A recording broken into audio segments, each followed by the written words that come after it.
Welcome to News in 360 by Civil 360 IAS Academy.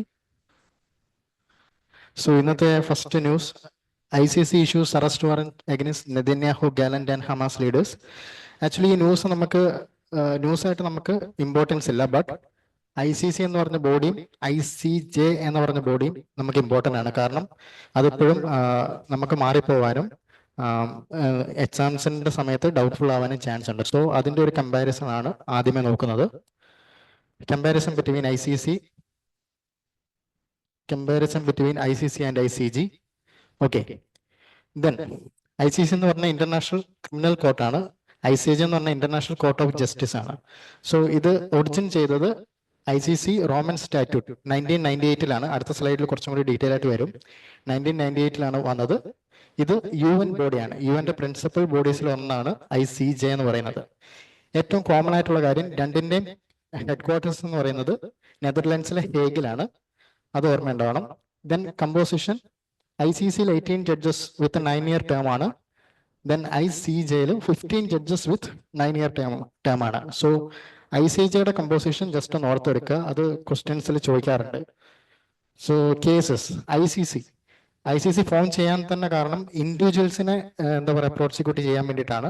Mostly ICJയുടെ function എന്ന് പറഞ്ഞാൽ കൺട്രീസിനെ prosecute ചെയ്യാൻ വേണ്ടി, കൺട്രീസ് തമ്മിലുള്ള ഡിസ്പ്യൂട്ടും കാര്യങ്ങളൊക്കെയാണ് ഇവിടെ ICJ UN ബോഡിയിൽ ക്ലിയർ ചെയ്യുന്നതും. ബട്ട് ഇവിടെ ഇൻഡിവിജ്വൽസിനെയാണ് നമ്മൾ പ്രോസിക്യൂട്ട് ചെയ്യുന്നത്, അതായത് കൺട്രി ലീഡേഴ്സിനെയും കാര്യങ്ങളൊക്കെ. സോ അതുകൊണ്ടാണ് നേരത്തെ ന്യൂസിൽ നെതന്യാഹുവിനെതിരെയൊക്കെ അറസ്റ്റ് വാറന്റ് വന്നതും. Okay. Then, International Criminal Court, ICC. It was the first international permanent court to investigate and prosecute individuals accused of serious international crimes. ഞാൻ നേരത്തെ പറഞ്ഞ പോലെ ഇൻഡിവിജ്വൽസിനെ പ്രോസിക്യൂട്ട് ചെയ്യാനായിട്ടാണ് ഈ ഒരു ബോഡി വന്നിട്ടുള്ളത്. Found in treaty is called Roman statute. 1998-ലാണ്. Then 2002 അത് ഇൻ ഫോഴ്സിൽ വന്നു. അത് ഓർമ്മയുണ്ടാവണം. പിന്നെ മെമ്പർഷിപ്പ് എന്ന് പറഞ്ഞാൽ 124 കൺട്രീസ് പാർട്ടീസ് ആണ്. ബട്ട് ഏറ്റവും ഇമ്പോർട്ടന്റ് ആയിട്ട് അറിഞ്ഞിരിക്കേണ്ടത് India, Israel, US, Russia, China ഇവരൊന്നും ഇതിന്റെ പാർട്ടീസ് അല്ല എന്നുള്ളതാണ്. സോ അത് ഒന്ന് ഓർമ്മയിലുണ്ടാവണം. India, Israel, US, Russia and China, even Pakistan പോലും ഇതിന്റെ പാർട്ടീസ് അല്ല. സോ അതൊന്ന് ഓർമ്മയിലുണ്ടാവുക. Then Palestine become the 123rd member in 2015. അതും ഓർമ്മയിലുണ്ടാവണം. ചിലപ്പോൾ സ്റ്റേറ്റ്മെന്റ് ഒക്കെ ആയിട്ട് ചോദിക്കാൻ സാധ്യതയുണ്ട്.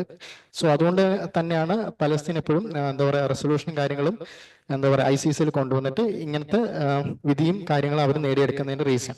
സോ ഇന്ത്യയും ഇസ്രായേലും US-ഉം റഷ്യയും ചൈനയും ഇല്ല. അത് ഓർമ്മയിലുണ്ടാവണം. ഓക്കെ. ദെൻ നേരത്തെ പറഞ്ഞ പോലെ 4 മെയിൻ ക്രൈംസ് ആണ് ജൂറിസ്ഡിക്ഷൻ ഉള്ളതെന്ന് പറഞ്ഞു. ആ 4 ക്രൈംസ് എന്ന് പറയുന്നത് ഒന്ന് ജെനോസൈഡ് ആണ്. നിങ്ങൾക്ക് അറിയാവുന്ന പോലെ തന്നെ ഇപ്പം ഇസ്രായേൽ പലസ്തീനിൽ നടത്തുന്ന ജെനോസൈഡ് ആണെന്ന് പറഞ്ഞിട്ട് ഒരുപാട് വാർത്തകൾ വരുന്നുണ്ട്. അതാണ് വൺ ഓഫ് ദ എക്സാമ്പിൾ എന്ന് പറയുന്നത്. ദെൻ ക്രൈം അഗൈൻസ്റ്റ് ഹ്യൂമാനിറ്റി, അതായത് large scale attack against civilian population. ഇപ്പൊ സിറിയൻ വാറിലൊക്കെ സ്വന്തം പീപ്പിളിന്റെ മുകളിൽ തന്നെ ആ ഗവൺമെന്റ് ഫോഴ്സ് യൂസ് ചെയ്തിട്ടുണ്ട്. അതൊക്കെ വേണമെങ്കിൽ ഈ ഒരു ക്രൈമിന്റെ കാറ്റഗറിയിൽ പെടുത്താൻ പറ്റും. Then grey breaches of the Geneva convention on war crimes ആണ്. 1949-ലെ കൺവെൻഷൻ ആണ്. അതായത് വാറിന്റെ സമയത്ത് സോൾജേഴ്സിനൊക്കെ പരിക്ക് പറ്റിക്കഴിഞ്ഞാൽ അവരെ ഫർദർ ടോർച്ചർ ചെയ്യാതെ അവരെ സേഫായിട്ട് ട്രീറ്റ് ചെയ്യണം എന്നുള്ള ഇത് മെൻഷൻ ചെയ്യുന്ന കൺവെൻഷനാണ്. അപ്പം നമ്മുടെ കാർഗിൽ വാറിന്റെ ഒക്കെ സമയത്ത് ഇന്ത്യൻ സോൾജേഴ്സിന്റെ മുകളിലുള്ള ബ്രൂട്ടാലിറ്റിയും കാര്യങ്ങളൊക്കെ അതിനകത്ത് പറഞ്ഞിട്ടുണ്ടായിരുന്നു. അപ്പൊ അതൊക്കെ ഈ ക്രൈംസിന്റെ അണ്ടറിൽ വരുന്നതാണ്. ദെൻ ക്രൈം ഓഫ് അഗ്രഷൻ, ഇപ്പം against the sovereignty and integrity and or independence of another state.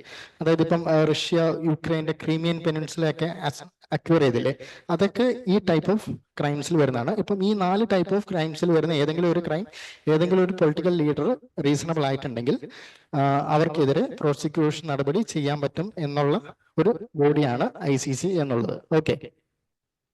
Then international court of justice, ഇത് UN-ന്റെ ബോഡിയാണ്. അതാണ് ഏറ്റവും ആദ്യം അറിഞ്ഞിരിക്കേണ്ടത്. One of the principal organisation of UN.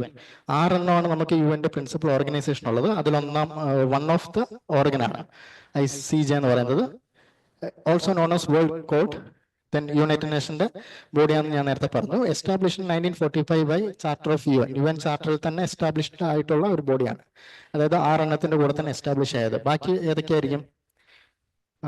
6 principal organs ഉണ്ട്. ഒന്ന് സെക്രട്ടേറിയറ്റ്, പിന്നെ ജനറൽ അസംബ്ലി, സെക്യൂരിറ്റി കൗൺസിൽ, എക്കോസോക്, ട്രസ്റ്റിഷിപ്പ് കൗൺസിൽ, ദെൻ ICG. ഇതാണ് 6 UN പ്രിൻസിപ്പൽ ഓർഗൻസ് എന്ന് പറയുന്നത്. ദെൻ ഏറ്റവും ഇമ്പോർട്ടൻ്റ് ആയ കാര്യം, ബാക്കി 5 എണ്ണത്തിന്റെയും ഹെഡ് ക്വാർട്ടേഴ്സ് എന്ന് പറയുന്നത് ന്യൂയോർക്കിലാണ്. ആകെയുള്ള പ്രിൻസിപ്പൽ ഓർഗൻസിന്റെ ഒരു ഓർഗന്റെ മാത്രമാണ് ഹെഡ് ക്വാർട്ടേഴ്സ് പുറത്തുള്ളത്, അത് ICGയുടെ ആണ്. സെയിം ICCയുടെ ഹെഡ് ക്വാർട്ടേഴ്സ് ഉള്ള നെതർലൻഡ്സിന്റെ ഹേഗിൽ തന്നെയാണ് ഇതിന് ഹെഡ് ക്വാർട്ടേഴ്സ് ഉള്ളത്. പിന്നെ official languages French and English, അത് ജസ്റ്റ് അറിഞ്ഞിരുന്നാൽ മതി.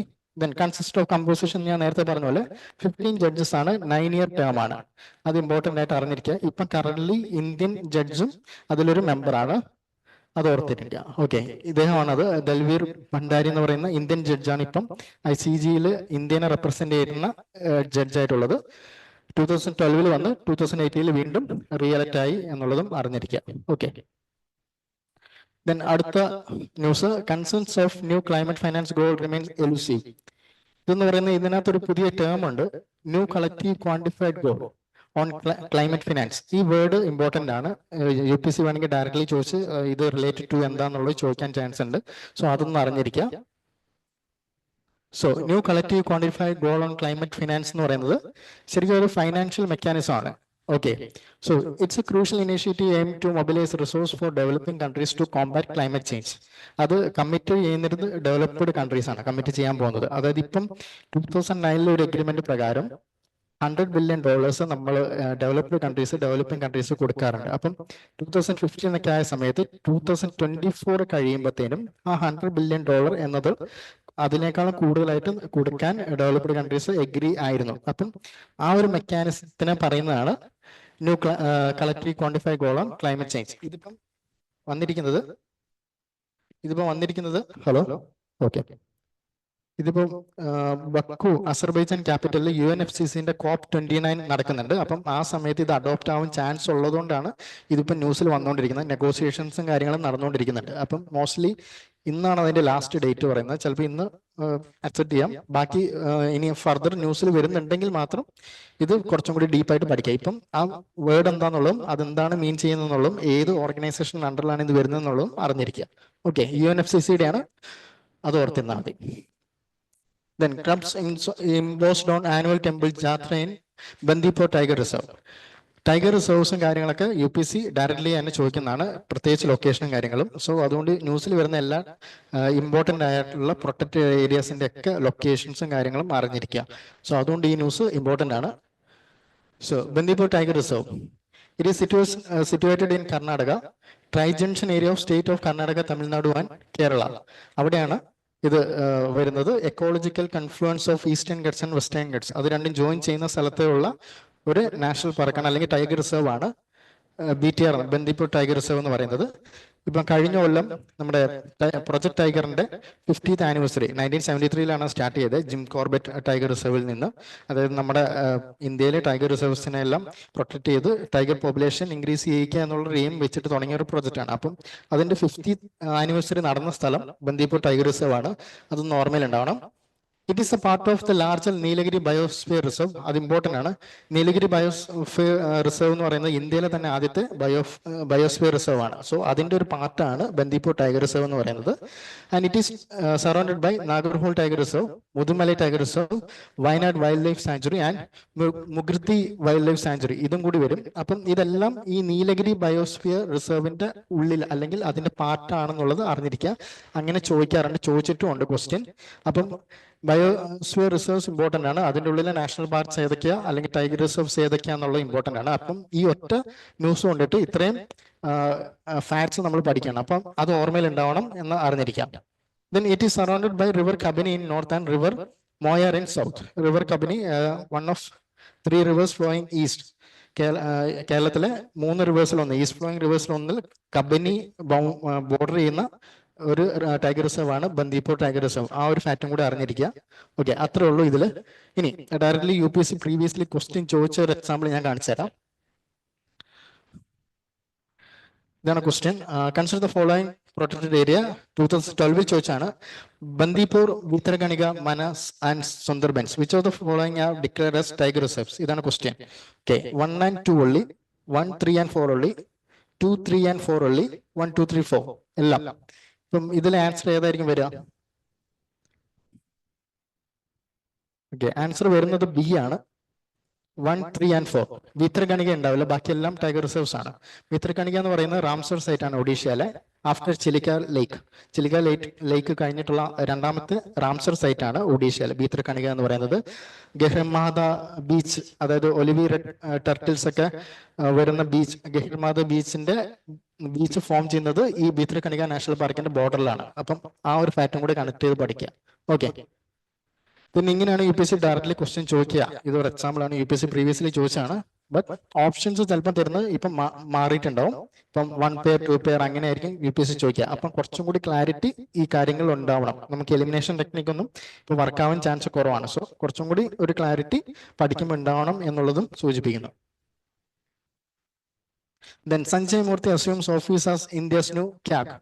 കൺട്രോളർ ആൻഡ് ഓഡിറ്റർ ജനറൽ ആയിട്ട് സഞ്ജയ് മൂർത്തി, അതായത് ഗിരീഷ് മുർമു അദ്ദേഹമായിരുന്നു മുന്നേ ഉണ്ടായിരുന്നത്, അദ്ദേഹം മാറി ഇപ്പം സഞ്ജയ് മൂർത്തി വന്നു. നമുക്ക് ഇതിൽ പഠിക്കാനുള്ളത് കൺട്രോളർ ഓഡിറ്റർ ജനറൽ ആർട്ടിക്കിൾ, പിന്നെ അതുമായിട്ട് റിലേറ്റ് ചെയ്ത് കുറച്ച് ഫാക്ട്സും ആണ്. ഇപ്പം ഇങ്ങനത്തെ ന്യൂസ് വരുമ്പം അത് റിവിഷൻ ആയിട്ടും കൂടി എടുക്കുക. അപ്പം ഇങ്ങനത്തെ ന്യൂസ് വരുമ്പം 148 ആർട്ടിക്കിൾ എന്തൊക്കെയാണ് പറഞ്ഞിട്ടുള്ളതെന്നും കൂടി ഒന്ന് ആലോചിച്ച് നോക്കി, അറിയാത്തതാണെങ്കിൽ പോയി റെഫർ ചെയ്യുക. അപ്പം ഇതൊക്കെ ശരിക്കും റിവിഷൻ ആയിട്ടും കൂടി എടുക്കേണ്ട ന്യൂസുകളാണ്. Okay, Article 148 of Indian Constitution, Controller and Auditor General of India. Okay, appointment ചെയ്യുന്നത് ബൈ പ്രസിഡന്റ് ആണ്, അത് ഓർമ്മയുണ്ടാവണം. Then salary and condition determined by parliament by law. Parliament ആണ് സാലറീസും കണ്ടീഷനൊക്കെ കൺട്രോളർ ഓഡിറ്റർ ജനറലിന്റെ തീരുമാനിക്കുന്നത്. അതുവഴി 1971 CAG controller auditor general act വന്നിട്ടുണ്ട്. ആക്ടിന്റെ അണ്ടറിൽ ഏജ് 6 to 65 years ആയിട്ട് മാറ്റിയിട്ടുണ്ട്. സോ അതിനുശേഷം റീ അപ്പോയിന്റ്മെന്റ് ഉണ്ടായിരിക്കുന്നതല്ല. സോ അതൊന്ന് ഓർത്തിരിക്കുക. പിന്നെ എക്സ്പെൻഡിച്ചറും കാര്യങ്ങളും സാലറീസ് ഒക്കെ കൺസോളിഡേറ്റഡ് ഫണ്ട് ഓഫ് ഇന്ത്യയിൽ ചാർജ്ഡ് ആണ്, വോട്ട് ഓൺ അക്കൗണ്ട് ഒന്നുമില്ല, charged upon consolidated fund of India ആണ്, അത് ഓർത്തിരിക്കുക. പിന്നെ റെസിഗ്നേഷൻ, പ്രസിഡന്റിന് റെസിഗ്നേഷൻ ലെറ്റർ കൊടുക്കാം, അല്ലെങ്കിൽ റിമൂവ് ചെയ്യണമെങ്കിൽ only in the manner of judge of A supreme court. ഒരു കോൺസ്റ്റിറ്റ്യൂഷണൽ ബോഡിയാണ്, അത്രത്തോളം ഇമ്പോർട്ടന്റ് പൊസിഷൻ ആണ്. സോ റിമൂവ് ചെയ്യുന്നുണ്ടെങ്കിൽ അത് ഒരു ജഡ്ജിന്റെ, സുപ്രീം കോടതി ജഡ്ജിന്റെ മാനറിലായിരിക്കണം എന്നുള്ളതാണ് അവിടെ ഇമ്പോർട്ടന്റ് ആയിട്ട് വരുന്നത്. Okay, then condition of service എല്ലാ കോൺസ്റ്റിറ്റ്യൂഷണൽ ബോഡീസിലും പറയുന്ന പോലെ his salary and service conditions are determined by parliament can be varied to his disadvantage. അത് എല്ലാ കോൺസ്റ്റിറ്റ്യൂഷണൽ ബോഡീസിലും മെയിൻലി ഉള്ള കാര്യമാണ്. അപ്പം അതൊന്നും ഓർമ്മയിൽ ഉണ്ടാവുക. ഓക്കെ, ദെൻ അടുത്ത ന്യൂസ് ഒരു ലൊക്കേഷൻ ആണ്, റെയ്ക്കിനസ് പെനിൻസുല ഇൻ ഐസ്ലൻഡ്. ഇവിടെ ഫ്രീക്വന്റ് ആയിട്ട് ഇപ്പം വോൾക്കാനിക് ആക്ടിവിറ്റീസ് നടക്കുന്നുണ്ട്. ഇപ്പം ഈ വർഷം തന്നെ 8ാമത്തെ വോൾക്കാനിക് ഇറപ്ഷൻസ് ആണ് അവിടെ ഉണ്ടായിട്ടുള്ളത്. സോ ഇങ്ങനത്തെ ലൊക്കേഷൻസ് ഒക്കെ UPSC ഡയറക്റ്റ്ലി ചോദിക്കാറുണ്ട്. സോ റെയ്ക്കിനസ് പെനിൻസുല എന്ന് പറയുന്നത് ഐസ്ലൻഡിന്റെ സദേൺ മോസ്റ്റ് പാർട്ടിലുള്ളതാണ്. ഇപ്പം ഈ മാപ്പിൽ കാണിക്കുന്ന പോലെ ഈ ഒരു പോർഷൻ, ഇത് ഐസ്ലൻഡ് ആണ്, ഈ ഒരു പോർഷനിലാണ് റെയ്ക്കിനസ് പെനിൻസുല ഉള്ളത്. റെയ്ക്യാവിക് എന്ന് പറയുന്നത് ഐസ്ലൻഡിന്റെ ക്യാപിറ്റൽ ആണ്, അതും ഈ പെനിൻസുലയുടെ പാർട്ടാണ്. സോ അത്രത്തോളം ഇമ്പോർട്ടന്റ് ആയ ഒരു ലൊക്കേഷൻ ആണ്, UPSC ഡയറക്ട്ലി ചോദിക്കാൻ ചാൻസ് ഉണ്ട്. സോ ഇതൊന്നും ഓർമ്മയിലുണ്ടാവുക. ഓക്കെ, ഐസ്ലൻഡ് വരുന്നത് അറ്റ്ലാന്റിക് ഓഷ്യന്റെ നോർത്തിലാണ്. സോ ഈ ഒരു പോർഷൻ വോൾക്കാനിക് ആക്ടിവിറ്റീസ് കൊണ്ടിട്ട് ഇപ്പം ഫേമസ് ആയിക്കൊണ്ടിരിക്കുന്ന പോർഷൻ റിങ്സ് ഓഫ് ഫയറിന്റെ ഒക്കെ പാർട്ട് ആണോ എന്നൊക്കെ ഡയറക്ട്ലി സ്റ്റേറ്റ്മെന്റ് ആയിട്ട് ചോദിച്ചാൽ അത് തെറ്റാണ്. റിങ്സ് ഓഫ് ഫയർ വരുന്ന പസഫിക് ഓഷ്യനിലും ഈ ഒരു പോർഷൻ വരുന്നത് നോർത്തേൺ അറ്റ്ലാന്റിക് ഓഷ്യനിലും ആണെന്നുള്ളത് ഓർമ്മയിലുണ്ടാവുക. ഓക്കെ,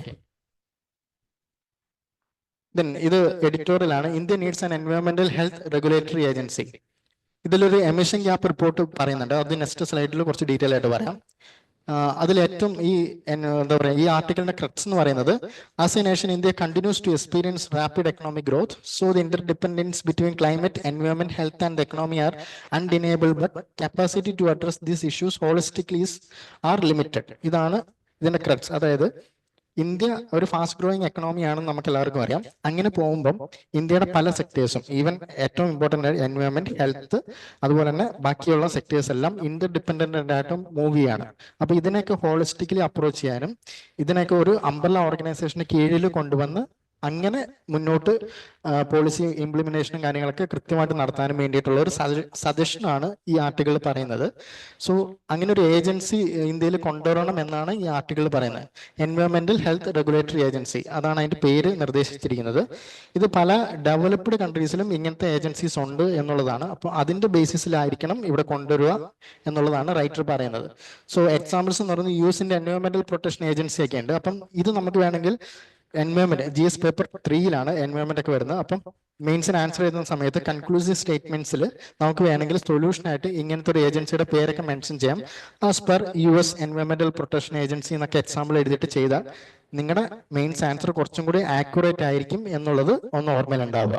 ഓക്കെ, അപ്പം ഈ ആർട്ടിക്കിൾ നിർബന്ധമായിട്ട് വായിച്ചിരിക്കണം. ഫുള്ള് വായിച്ച് എക്സ്പ്ലെയിൻ ചെയ്യാൻ നമുക്ക് ഇവിടെ സമയമില്ല, ബട്ട് ക്രക്സ് ഞാൻ പറഞ്ഞിട്ടുണ്ട്. അപ്പം ബാക്കിയുള്ള നിങ്ങൾ വായിക്കുക. Okay, then emission gap report 2024 ഇപ്പൊ വന്നിട്ടുണ്ടായിരുന്നു. എപ്പോഴും UNFCCയുടെ ഇപ്പം ഞാൻ നേരത്തെ പറഞ്ഞ പോലെ കോൺഫറൻസ് ഓഫ് പാർട്ടീസ് അസർബൈജാൻ ബക്കൂൽ ഇപ്പം നടക്കുന്നുണ്ട് 29. അപ്പം അതിന്റെ മുന്നോടിയായിട്ട് എപ്പോഴും വരുന്ന ഒരു റിപ്പോർട്ടാണ് എമിഷൻ ഗ്യാപ്പ് റിപ്പോർട്ട് 2024. ഈ വർഷം വന്നതാണ്. അപ്പം it is an annual report publish by united nation environment programme UNEP എല്ലാ വർഷവും പബ്ലിഷ് ചെയ്യുന്ന റിപ്പോർട്ടാണ്. ദെൻ പേര് സൂചിപ്പിക്കും പോലെ തന്നെ എമിഷൻ ഗ്യാപ്പ്, അതായത് നമുക്ക് പാരീസ് അഗ്രിമെന്റിന്റെ ബേസിസിൽ ഓരോ നമ്മളൊരു ടെമ്പറേച്ചർ, നിശ്ചിത ടെമ്പറേച്ചർ മെയിൻറ്റെയിൻ ചെയ്തിട്ടുണ്ട്. അതനുസരിച്ചായിരിക്കണം നമ്മൾ മുന്നോട്ട് പോകേണ്ടതെന്ന് നമ്മൾ പറഞ്ഞിട്ടുണ്ട്. അപ്പം 2 ഡിഗ്രിയിൽ മുകളിൽ പോകാനും പാടില്ല, ബട്ട് 1.5 പ്രീ ഇൻഡസ്ട്രിയൽ ലെവലിലേക്ക് നമ്മൾ ആ ലെവലിൽ തന്നെ പോകണം എന്നുള്ളതാണ് നമ്മൾ പറഞ്ഞിരിക്കുന്ന ടാർഗറ്റ് എന്ന് പറയുന്നത്. അപ്പം അത് എല്ലാ കൺട്രീസും അതിനുള്ള കാര്യങ്ങൾ മീറ്റ് ചെയ്യുന്നുണ്ടോ എന്ന് അറിയാൻ വേണ്ടിയിട്ടും അത് ചെക്ക് ചെയ്യാൻ വേണ്ടിയിട്ടുള്ള ഗ്യാപ്പ് റിപ്പോർട്ടാണ് എമിഷൻ ഗ്യാപ്പ് റിപ്പോർട്ട് എന്ന് പറയുന്നത്.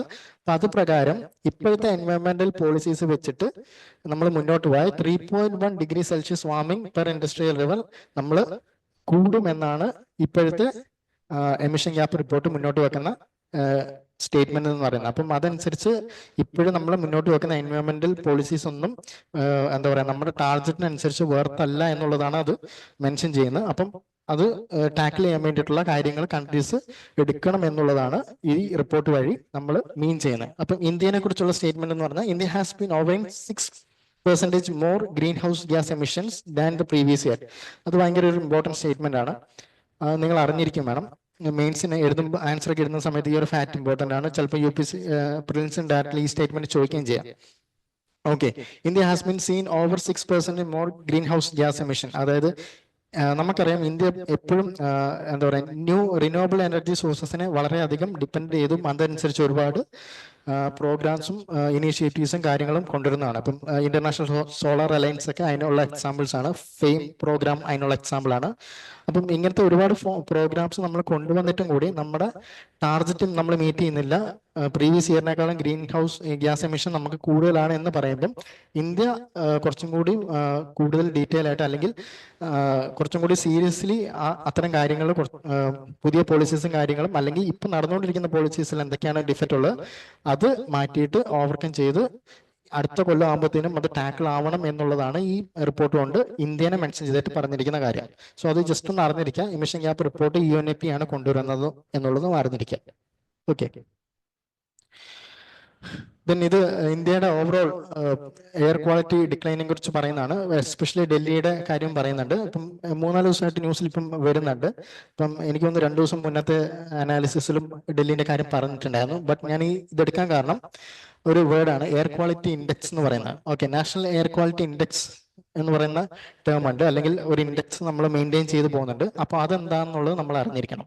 ഓക്കെ, അപ്പൊ നമ്മൾ നമ്മുടെ സിറ്റീസിന്റെ ഒക്കെ പൊല്യൂഷൻ അളക്കാൻ വേണ്ടിയിട്ട് നമ്മളൊരു ഇൻഡെക്സ് കൊണ്ടുവന്നിട്ടുള്ളതാണ് under central pollution control board in 2014. ഈ മിനിസ്ട്രി നമ്മുടെ എൻവയോൺമെന്റ് ആൻഡ് ക്ലൈമറ്റ് മിനിസ്ട്രിയുടെ അണ്ടറിലാണ് ഈ ബോർഡ് വരുന്നത്. അപ്പം അവരാണ് ഇത് ലോഞ്ച് ചെയ്തിട്ടുള്ളത് എയർ ക്വാളിറ്റി ഇൻഡെക്സ് എന്ന് പറയുന്നത്. മെഷറിംഗ് ക്രൈറ്റീരിയ എന്ന് പറഞ്ഞാൽ 24 അവേഴ്സിന്റെ ആവറേജ് ആണ്. നോർമലി നമ്മൾ എടുക്കുക 24 അവേഴ്സ് ആണ്. ദെൻ 0 to 500 സ്കെയിൽ, അതാണ് ഏറ്റവും ഇമ്പോർട്ടന്റ് ആയ കാര്യം. 0 to 500 സ്കെയിലാണ് നമ്മൾ ഇത് മെൻഷൻ ചെയ്യാൻ എടുക്കുന്ന ഇത്, അതായത് ആ സ്കെയിൽ എന്ന് പറയുന്നത് ആ സ്കെയിൽ ഇമ്പോർട്ടന്റ് ആണ്. 500 ആകുമ്പോൾ സിവിയർ ആണ്, 0 ആകുമ്പോഴത്തേനും ലോവർ ഏറ്റവും കുറവാണ് പൊല്യൂഷൻ എന്ന് പറയുന്നത്. സോ അത് ഓർമ്മയിലുണ്ടാവണം. ദെൻ പൊല്യൂട്ടന്റ് കവേർഡ് 8 പൊല്യൂട്ടന്റ് ആണ് നമ്മൾ മെഷർ ചെയ്യുന്നത്. അത് ഇമ്പോർട്ടന്റ് ആണ്, ഓരോന്നും ഇമ്പോർട്ടന്റ് ആണ്. പർട്ടിക്കുലർ മാറ്റർ PM2.5, PM10, പിന്നെ ഓസോൺ ഉണ്ട്, carbon monoxide, nitrogen dioxide, sulphur dioxide, lead, ammonia. ഈ 8 പൊല്യൂട്ടന്റ് ആണ് നമ്മൾ ഇതിൽ മെഷർ ചെയ്യുന്നത്. ഇതിൽ ഏറ്റവും നോട്ട് ചെയ്യേണ്ട കാര്യം കാർബൺ ഡയോക്സൈഡ് ഇല്ല എന്നുള്ളതാണ്. അത് നമ്മൾ പൊല്യൂട്ടന്റ് ആയിട്ട് കാൽക്കുലേറ്റ് ചെയ്തിട്ടില്ല. ജസ്റ്റ് അതൊരു ഗ്രീൻ ഹൗസ് ഗ്യാസ് ആയിട്ട് മാത്രമാണ് നമ്മൾ ചെയ്യുന്നത്. കാരണം ഹ്യൂമൻ ഹെൽത്തിന് അത് ഒരുപാട് വലിയ ഹാംഫുൾ ആവുന്നില്ല എന്നുള്ള റീസൺ കൊണ്ട് നമ്മൾ അത് ആഡ് ചെയ്തിട്ടില്ല. അതാണ് ഏറ്റവും ഇമ്പോർട്ടൻ്റ് ആയ കാര്യം. ബാക്കിയെല്ലാം ആഡ് ചെയ്തിട്ടുണ്ട്. നമ്മളിപ്പം എക്സാമൊക്കെ ചോദിക്കുമ്പം നമ്മൾ കാർബൺ ഡയോക്സൈഡ് ഉണ്ടെന്ന് വെച്ചിട്ട് നമ്മളത് അത് ആൻസർ ചെയ്യാനുള്ള ചാൻസ് വളരെ കൂടുതലാണ്. പക്ഷെ അതില്ല എന്നുള്ളത് ആദ്യമേ നോട്ട് ചെയ്ത് വെക്കുക. UPSC ഡയറക്ട്ലി ക്വസ്റ്റ്യൻ ചോദിച്ചിട്ടുണ്ട് ഇതിനകത്ത്. അതുകൊണ്ടാണ് ഇത് വീണ്ടും എടുത്ത് ഞാൻ ഇട്ടത്. കാരണം ഇത് അറിഞ്ഞിരിക്കേണ്ട ഏറ്റവും ഇമ്പോർട്ടൻ്റ് ആയിട്ടുള്ള ഇൻഡെക്സ് ആണ്. ഓക്കെ, ദെൻ അതിനെ ബേസ് ചെയ്തിട്ട് UPSC ചോദിച്ച ക്വസ്റ്റ്യൻ അടുത്ത സ്ലൈഡ് വരും. ഓക്കെ, എയർ ക്വാളിറ്റി ഇൻഡെക്സിന്റെ ലെവൽസ് ആണ് പറയുന്നത്. 0 to 50 ഗുഡ് ആണ്, 51 to 100 satisfactory, 101 to 200 moderate, 201 to 300 poor, 301 400 very poor, 401 and 500 severe. ഈ ഡൽഹിയുടെ ഒക്കെ കേസിൽ ഇത് 500 മുകളിൽ പോയ സിറ്റുവേഷൻസ് ഈ കറണ്ടിൽ ഒക്കെ വന്നിട്ടുണ്ട്. അപ്പൊ ഡൽഹിയിൽ എപ്പോഴും നമ്മൾ കേൾക്കുക വെരി പുവർ, സിവിയർ എന്നൊക്കെ ഉള്ള സ്റ്റേറ്റ്മെന്റ്സ് ആയിരിക്കും, അല്ലെങ്കിൽ ഇൻഡെക്സ് മെഷേഴ്സ് ആയിരിക്കും. സോ അത് കണക്കാക്കുന്ന പറഞ്ഞാൽ 300 to 500 ലെവലിലുള്ള പൊല്യൂഷൻ ആണ് അവിടെ ഉള്ളത്. അത്രയും സിവിയർ ആണ് എന്നുള്ളത് അറിഞ്ഞിരിക്കുക. അങ്ങനെ മീൻസ് പത്രത്തിലൊക്കെ വരുമ്പോൾ ആ ഒരു ഐഡിയ എന്തായാലും ഉണ്ടാവണം. ജസ്റ്റ് ഫാക്ട്സ് മാത്രമല്ല, കൺസെപ്ഷൻ ക്ലാരിറ്റി അതിനകത്ത് ഉണ്ടാവണം. ഓക്കെ, ദെൻ ക്വസ്റ്റ്യൻ ആണ് ഇതിനെ ബേസ് ചെയ്തിട്ട് UPSC 2016 ചോദിച്ച ക്വസ്റ്റ്യൻ ആണ്. In the cities of our country, which some of the following atmospheric gases are normally considered in calculating the value of air quality index? So ഇതിൽ ഏതൊക്കെ pollutant ആണ് air quality ഇൻഡെക്സിൽ നമ്മൾ add ചെയ്തിട്ടുള്ളത് എന്നുള്ള UPSC directly ചോദിച്ച question ആണ്. അപ്പം അതിൽ ഫസ്റ്റ് വരുന്ന carbon dioxide, carbon monoxide, nitrogen dioxide, sulphur dioxide, methane. ഇതിൽ കാർബൺ ഡയോക്സൈഡ് ഇല്ലെന്ന് നമുക്ക് അറിയാമെങ്കിൽ തന്നെ ഓപ്ഷൻ എലിമിനേറ്റ് ചെയ്തിട്ട് ഉത്തരത്തിലേക്ക് വരാൻ പറ്റും. പക്ഷെ ഇപ്പം വരുമ്പം അത്രത്തോളം സിമ്പിൾ ആയിരിക്കില്ല. കാരണം ഇങ്ങനെ ഒരു ഓപ്ഷൻ അല്ല UPSC പൊതുവെ തരാറ്. 1 pair 2 pair ഉള്ളിയാണ്. അപ്പൊ നേരത്തെ പറഞ്ഞ പോലെ നിങ്ങൾ എന്തും പഠിക്കുമ്പോഴും ഒരു ക്ലാരിറ്റി അതിനകത്ത് കുറച്ച് കൂടുതൽ മുന്നേ പഠിക്കുന്നതിനേക്കാൾ ക്ലാരിറ്റി ഉണ്ടാവണം എന്നുള്ളത് UPSC മീൻ ചെയ്യുന്നുണ്ട്. അപ്പം ഇത് നേരത്തെ പറഞ്ഞ പോലെ ഞാൻ എന്തുകൊണ്ടാണ് ആ ഒരു എയർ ക്വാളിറ്റി ഇൻഡെക്സിന്റെ പൊല്യൂട്ടന്റ് ഒക്കെ ഇമ്പോർട്ടൻസ് എന്നുള്ളത് ക്വസ്റ്റ്യൻ ആയിട്ട് UPSC ചോദിച്ചിട്ടുള്ളതുകൊണ്ടും കൂടിയാണ്. അപ്പം പ്രീവിയസ് ഇയർ ക്വസ്റ്റ്യൻസ് ഒക്കെ നിങ്ങൾ ട്രൈ ഔട്ട് ചെയ്യുക. അപ്പം അതുവഴി നമ്മൾ കറണ്ട് അഫയേഴ്സിൽ എത്രത്തോളം ഏതൊക്കെ മേഖലയിൽ ഫോക്കസ് ചെയ്യണമെന്ന് നമുക്ക് കൃത്യമായിട്ടൊരു ഐഡിയ ഉണ്ടാവും. സോ ഇന്നത്തെ ക്ലാസ് ഇത്രയേ ഉള്ളൂ. അപ്പം താങ്ക് യു ഓൾ.